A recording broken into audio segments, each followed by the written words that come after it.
SC/STs की हत्या होनी है।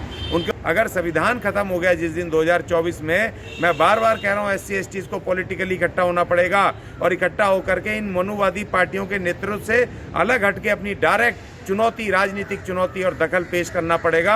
अन्यथा आपका 2024 में कोई नहीं है। ये तीनों पार्टियां, चाहे कांग्रेस हो, चाहे आम आदमी पार्टी हो, चाहे बीजेपी हो, ये तीनों RSS की छोटी बड़ी मझली बहनें हैं। भीम और बिरसा की विरासत को हम वापस ला पाएंगे। ये देती है, जो न्याय देती है, स्वतंत्रता देती है, समानता देती है, बंधुता देती है। कार्तिक भील पे क्या कहेंगे सर? कार्तिक भील हत्याकांड, देखिए, भील तो आदिवासी है ना, वो तो बिल्कुल, देखो, हत्याकांड तो होना ही है। SC/STs की हत्या होनी है, उनके ऊपर एट्रोसिटी होनी है, उनकी बहन बेटियों की इज्जत को इन्होंने बिल्कुल तार तार करना है। वो तो समझ लो संविधान है। तो इस वजह से प्रेशर, जब धरना प्रदर्शन हो जाता है, वायरल हो जाती है, मामला वायरल हो जाता है सोशल मीडिया में, ये सोशल मीडिया हमारे लिए आ गया, जिसकी वजह से लोग खड़े हो जाते हैं, तो इनको मुकदमा दर्ज करना पड़ता है, मजबूरी में उनको अरेस्ट करना पड़ता है। नहीं तो बाद में ये मैनेज कर लेते हैं। लेकिन जब तक संविधान है, जब तक ये कार्रवाई कर भी रहे हैं, अगर संविधान खत्म हो गया जिस दिन 2024 में, मैं बार बार कह रहा हूँ SC/STs को पॉलिटिकली इकट्ठा होना पड़ेगा और इकट्ठा होकर के इन मनुवादी पार्टियों के नेतृत्व से अलग हटके अपनी डायरेक्ट चुनौती, राजनीतिक चुनौती और दखल पेश करना पड़ेगा।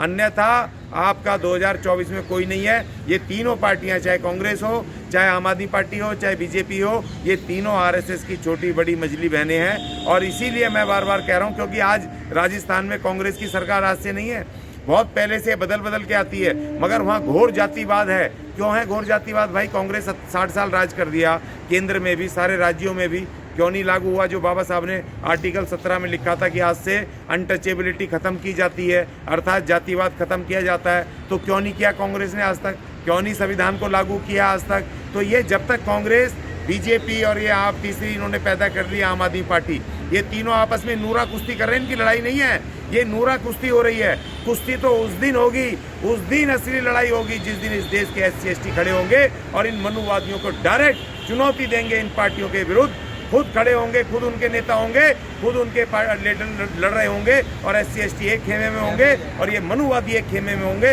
उस दिन असली लड़ाई होगी, उस दिन असली द्वंद होगा और उस दिन हमारी जीत होगी और बाबा साहब, भीम और बिरसा की विरासत को हम वापस ला पाएंगे। ये